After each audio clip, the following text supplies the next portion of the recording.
Hey, what's up everybody? In this video, I'm going to give you 5 things to consider the next time you're trying to add a new category into your reselling business. I know a lot of you want to add new categories because you're struggling with sales or you just want to make more money. If you add different products, you make more money. But how do you choose which categories are for you, and are all categories for you? They are not. Let's get to the 5 things to consider so that you don't make mistakes when adding a new category. First thing to consider is availability. I got a lot of products up here. Let's go through them real quick. This is footwear. We have apparel or general apparel. This includes pants and shorts and all that, but this is a polo. We have hats. We have electronics, but the larger electronics. We have breakables, like this Corningware. And then we have smaller or handheld electronics. Out of all these, which one do you think is more readily available? And that's going to be apparel. Apparel is everywhere. But should you go into apparel? Well, you got to watch the rest of the video so you can understand if apparel is going to be for you. But let me give you a good example of what to buy or what not to buy. Handhelds like these make a ton of money. You can get them usually for $2 to $3 because these are old and people don't want them because now cameras are everywhere on your phone. But when you buy these, you do make money. Now, are they readily available for everybody? They really are not. I know that you might see other YouTubers or you might see videos about people making a ton of money of those, but they're not really that easy to find for most people. So what is easy to find? Again, you can do apparel, you can do footwear, you can do hats. These are going to be easier to find. And why is it that you need availability? It's because you want to repeat the process. Once, let's just say that you bought these sandals, and it doesn't have to be the sandal, it can be a shoe. So let's just say that you buy shoes and they're selling like this for you, and you know how to find them, and you know what's good and what's not, and you know how to clean them, and you know how to do all that. Well, you need to repeat the process. It's not a one-time buy. You want to find products that you can do all the time. You can reuse your listings. You're already going to know the product. You're going to know where to get it. And when you repeat the process, it makes it so much easier for you to make money. And generally speaking, where are you going to find types of products like this? You can do estate sales. You can do retail arbitrage from like Walmart, Targets, and whatever for clearance. You can do garage sales. You can do flea markets. You can do thrift stores. Now, they're not all going to be the same. There's not always estate sales. There's not always garage sales, but mostly, and I have a video on this that I just released 2 days ago, I talk about thrift stores are a good, consistent way for you to find whatever new category you're going to get into. But let's go into the other things to consider so that you can see which category you're going to consider next. What is the second thing to consider when trying to get into a new category? That is passion. Passion for what it is that you're going to be buying. Let me give you an example. Hats, I love hats. I love looking for hats. I have a ton of hats on the back side of my door in my office. So I would look for hats. Clothing, I do because it's readily available. But I can tell you that my passion for clothing is like this big, which is not good. So this is something that I had to consider, but everything else overpowered it. So I decided to do it anyways. But you should get into things that you love. Things that you want to touch and you want to talk about. For example, I love to talk about electronics. And actually, let me give you an even better one. If you look over here, I was actually shooting pictures right now. I love anything dealing with timepieces. That is a gorgeous, gorgeous timepiece. Look at that. It even has a little plane going around it. It is Vericon quartz. It is beautiful piece that you can put on a shelf. And I love talking about that, and I love shopping for them because timepieces for me are something that I want to see all the time. And let me give you a few reasons why you have to have passion. Number one, so that you don't build a death pile. All these death piles, like, oh my God, I have such a big death pile. Death piles happen because you don't give two shits about the product that you're buying. You buy it because it's going to make money, and then you see it and you're like, I got to clean it. I don't want to take it. I don't want to do this. I don't want to do that. And you make a whole bunch of excuses for yourself. But when you're passionate about it, I couldn't wait to touch this thing. Look at it. It's gorgeous.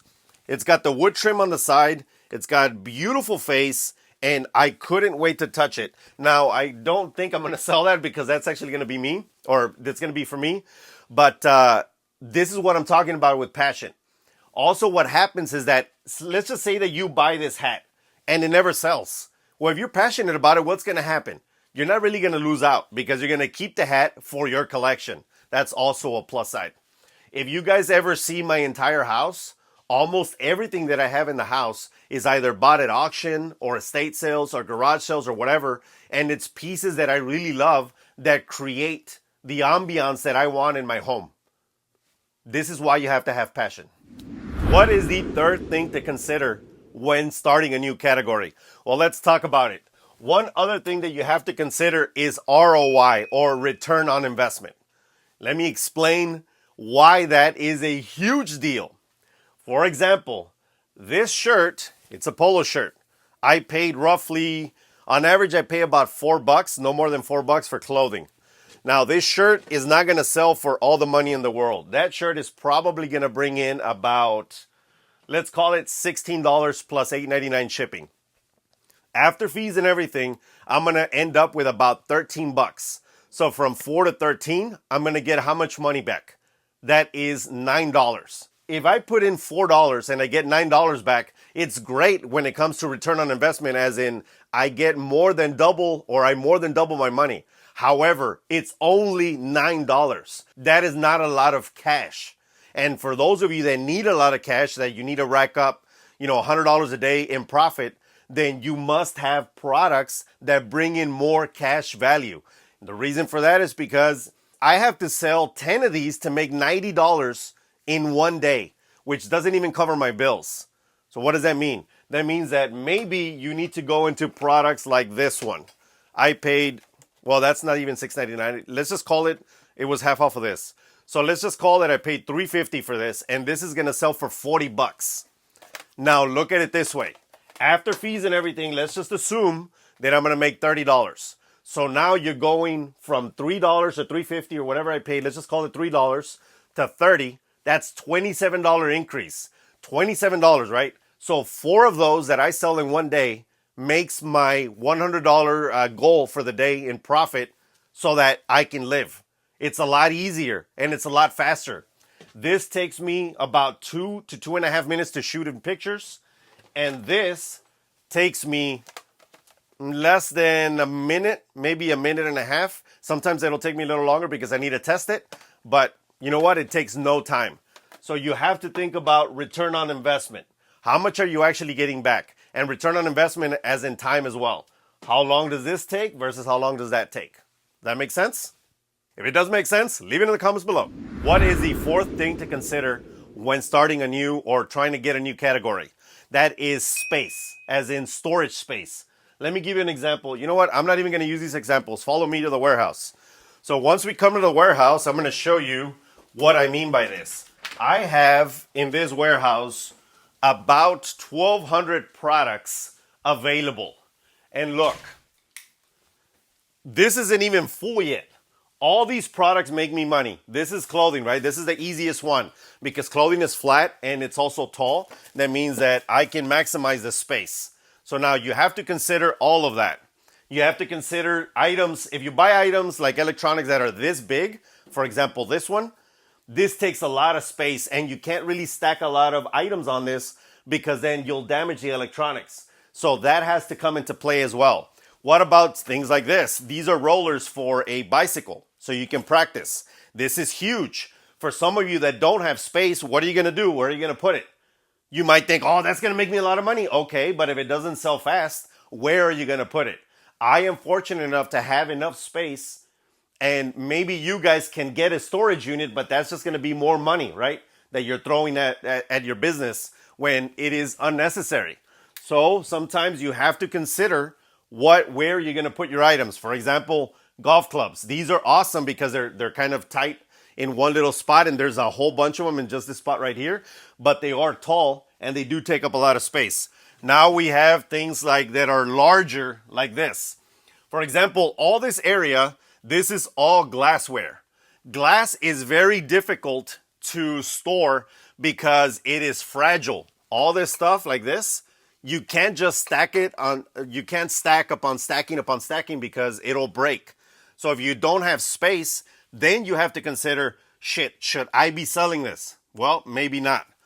And we have items that are smaller that go into bins like this. So you always have to consider space or storage space when you're trying to get into a new category. Let me give you one good example.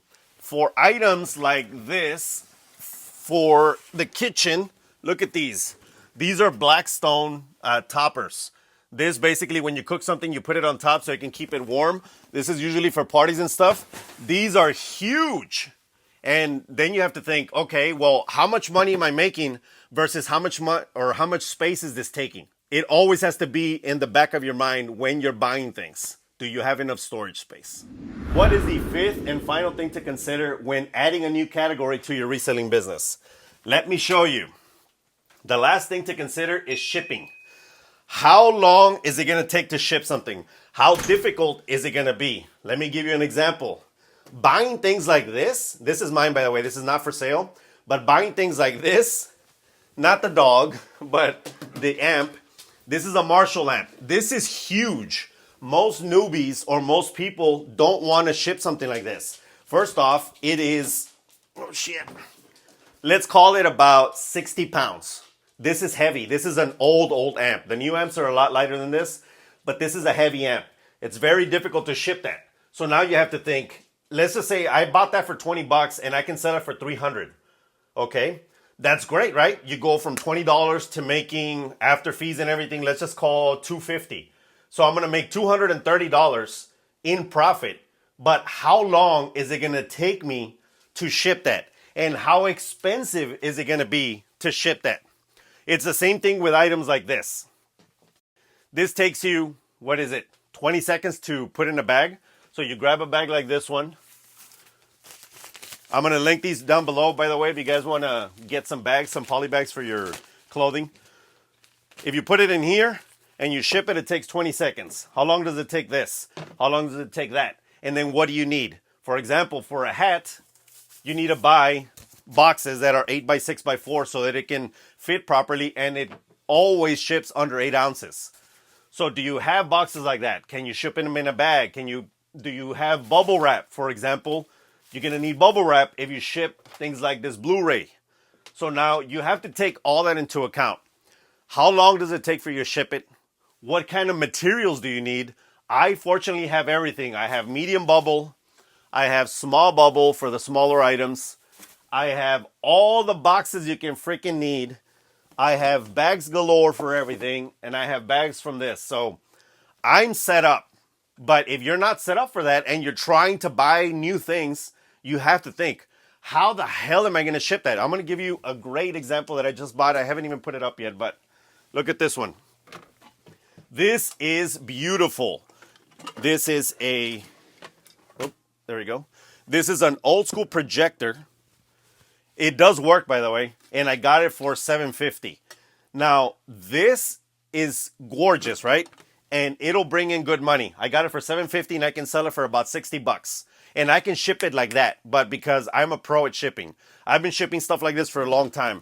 I used to buy them all the time at auction. In this case, I didn't buy this at auction, and believe it or not, it was at a Goodwill, which is very rare, especially in this condition. But I got it at a Goodwill, and when I do ship it, this is going to go into my 14 by 10 by 10 box, wrapped. Actually, I'm not even going to wrap this because this case is really hard. So I'm going to put some barriers on it, for example, like this. They're going to go in the corners. They're called corner posts to protect it. Now, why am I telling you all this? I'm telling you all this because most people don't think about things when they are sourcing. They just want money, money, money, money. They just think money, money, money, money. And I'm all down for trying new categories, and don't be scared. Because when you learn how to ship things like this, you will make money over everybody else that is afraid to. Everybody wants to do these because they are easy to ship, but they don't bring the same amount of money. Again, I can make $9 in profit from this one, or I can make about, let's call it $35 in profit from this one. I mean, huge difference, right? And going along with this topic, on September the 15th, I'm going to have my next live talking about sourcing. But what I'm going to do is going to hopefully be super fun for you guys, and I want to do it a little different. It's going to be interactive. I'm going to show you how to source in store, well, not in store, in home, here in my home. I'm going to show you how to source. I'm going to have a shelf set up of all kinds of products. I'm going to have racks set up so you're going to be able to pick and choose during the live what it is that you would choose, what it is that person would choose. That way we can all start fighting each other on like, oh man, I wouldn't do that because it doesn't sell, or I would do it because it does sell. And I'm just hoping to do something a little different that gets you guys more involved and teaches you how to source better and faster when you're out in the thrift. And that's it, everybody. Those are the 5 things to consider when adding a new category into your reselling business. Number 1, availability. Number 2, passion for what it is that you're buying. Number 3, ROI or return on investment. Number 4, storage. Do you have enough storage space? And number 5, shipping. Very simple. Keep those things in mind next time that you're trying to add a new category. What I want you guys to do is make better decisions so that you can be happier and make more money in your reselling business. And why? Because Resolutions gives you real solutions. To continue to support the channel, you can always buy a shirt, a hat, or a logo sticker from the store below. You can also become a part of my Resolutions posse and enjoy perks like advanced video viewing, member shoutouts, and live streams or members only live streams depending on your level. And it costs you less than gas station coffee. As always, give this video a like, share this with anybody that needs to see it, and subscribe to the channel if you haven't done so already so you don't miss awesome videos like this. See you in the next one. Peace! And as always, cheers. I'm still feeling a little down, so water is, what do they say, the stuff of life? But this stuff needs more salt and electrolytes because water itself, I don't know, man. I think it's missing something.